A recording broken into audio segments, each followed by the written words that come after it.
intimacy is a privilege, not a chore. If you've ever had a man apologize to you for expressing his emotionality, for being vulnerable with you emotionally, then I'm going to speak into that and what it is that you can do the next time that is your experience. Hi, my name is David, creator of Mind Yoga and co-creator of Sex.Prayers. You can find out more about me here. At the moment, I'm doing a project on women's relationship to trust and safety with men, the masculine, having these calls with women who are kind enough to share their time on the topic called Dance of Polarity. In my last call, my contributor shared how on multiple occasions she's had men be vulnerable with her, share themselves emotionally, only to very promptly backtrack and apologize for expressing themselves, for being emotional, expressing emotionality with her. And we found that interesting. She found that interesting, that on multiple occasions, men have felt the need to apologize for expressing themselves to her. And I'll be honest, that's something I've done as well. I've apologized for being emotional or expressing emotionality, for being vulnerable with my partner. And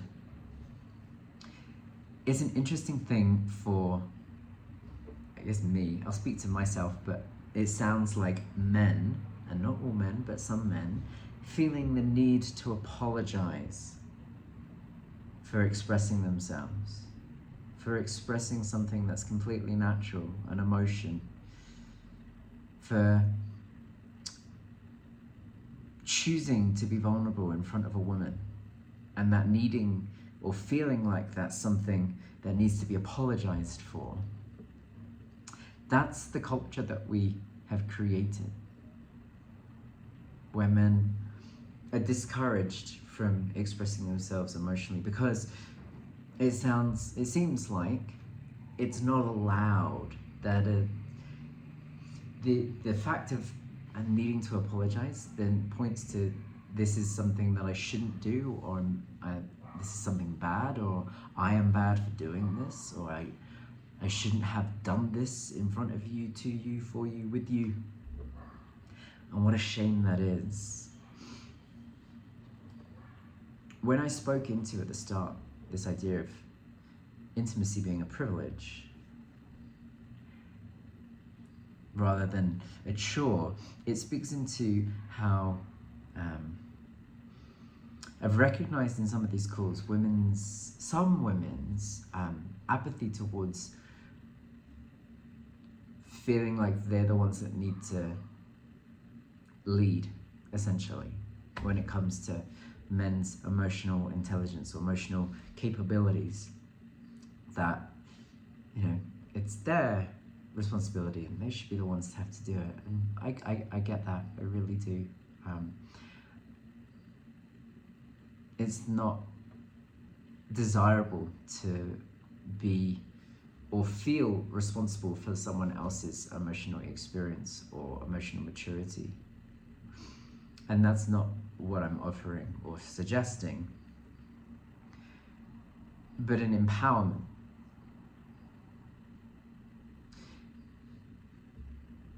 I'll speak into myself rather than generalize. I've had experiences in the past where I have felt unable to express myself emotionally. And it's not for a lack of wanting to, but a lack of feeling safe to, essentially, and knowing how to. And I'm so grateful to have a partner who understands trauma and knows that knew that in those instances where I was struggling to express myself, it wasn't something to get annoyed, frustrated, or angry at, but to have sympathy for.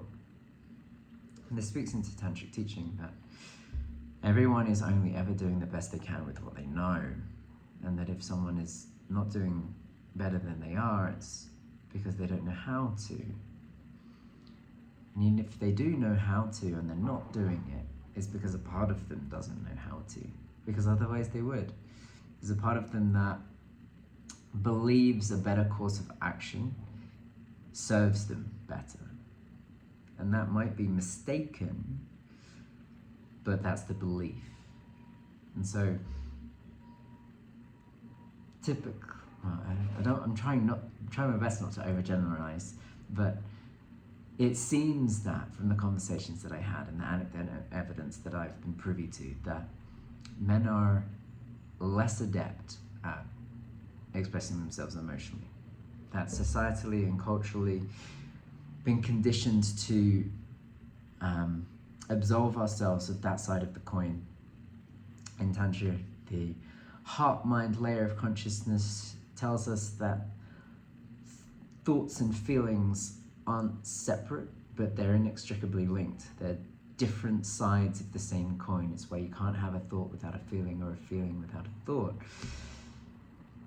Now, if men are being closed off to this side of the coin and have a proclivity towards the intelligence or the linguistic aspect or end of the spectrum, then essentially they're kind of playing with one hand tied behind their back. They're at a disadvantage because of that. And if they're playing at a disadvantage, that's something to, one, acknowledge, but two, have sympathy for, it seems. Or there's an invitation, at least, to have sympathy for. And an invitation to lead by example, to show how to express emotionality and hold emotionality in a healthy way, especially if, as a woman, if we want to ascribe masculine femininity to these qualities of intellectual and emotional, women having more of a proclivity towards the emotional end of the spectrum, perhaps because of the inherent capability of emotionality through mastery of hormonal cycle, or just feminine capability and empowerment of being able to be more aware of emotionality.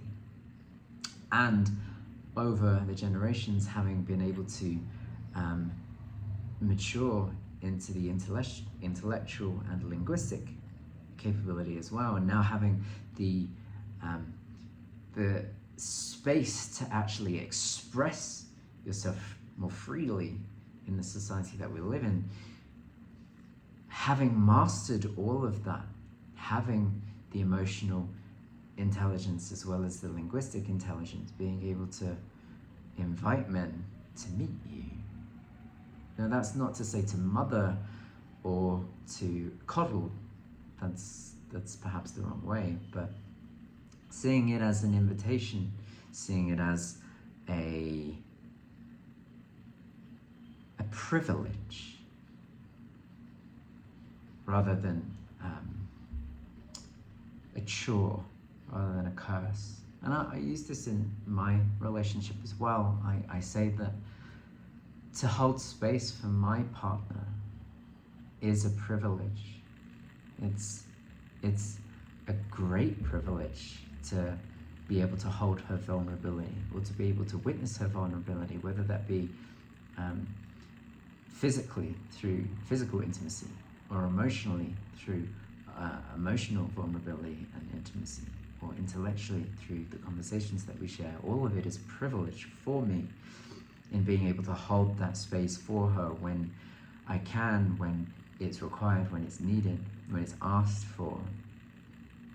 And that's a gift. What a gift that is, that I have, that no one else in the world gets to enjoy. I see that as a great privilege. And yes, there are moments of challenge, as in all dynamics, in all relationships, in all experiences. And how can I view that challenge still as a gift, as a privilege, as an opportunity, rather than a hindrance, a disservice, a chore. And how to deal with this, okay? So if you're a woman that has had an instance or instances of men apologizing for their emotional vulnerability or choosing not to express themselves emotionally, the invitation is then, or what I have needed in that space, is patience and sympathy and love, to be held, not necessarily physically, but spatially, emotionally, energetically held. To know that it's okay that I am struggling to express myself. To know that it's okay to get it wrong. To know that in learning to be able to master this side of the coin, it's okay to make mistakes. It's okay not to be perfect. It's okay not to have the answers or to know forthrightly, or to be a leader, but to have the spaciousness to grow into it, and the safety of a partner who is willing to give me that spaciousness and trust me in going on that journey, and forgive me when I misstep, because she knows that I'm doing the best that I can, and that I have a desire to master this side of the coin as much as I have the other side, because I want to be an integrated whole being for myself and for her and for my sister and for my community and for the world. Part of that comes from having a conversation with her. So I guess an invitation, if you have recognized that you're feeling challenged or struggling with trying to be a support to the man in your life or men in your life who aren't expressing themselves emotionally or struggling to express themselves emotionally, be open about it. Have a conversation about it. And yeah, that's not necessarily an easy thing to do, because some men aren't good at communicating, at least emotionality, when it's something emotionally charged. They can be very good at communicating when it's something more linguistic and more definite, and they know the answer to, then yes, they're very forthright. But when something uncertain, there's that fear of getting it wrong, or that fear of being seen as less than, not being man enough, or just enough in general. And so a way I found for myself and for people that I work with is to write things down, to have a conversation, not verbally or not loquaciously, not with words, or spoken words I should say, but with written words, because that can give the time to formulate ideas, and also give the time to absorb and respond, rather than needing to have the answer in the moment. And that's been hugely advantageous for me personally, because it's given me the opportunity to really consider what it is that I'm trying to express, and then express it in a way that feels safe, and can then have the interaction and exchange with my partner in a way that is supportive, or more supportive. And this is something that I offer clients, and something that we offer with the couples clients that we work with, is these tools to be able to better navigate the challenges that are being experienced, because ultimately there's the desire to do that. There's just sometimes the lack of knowing how best to do it.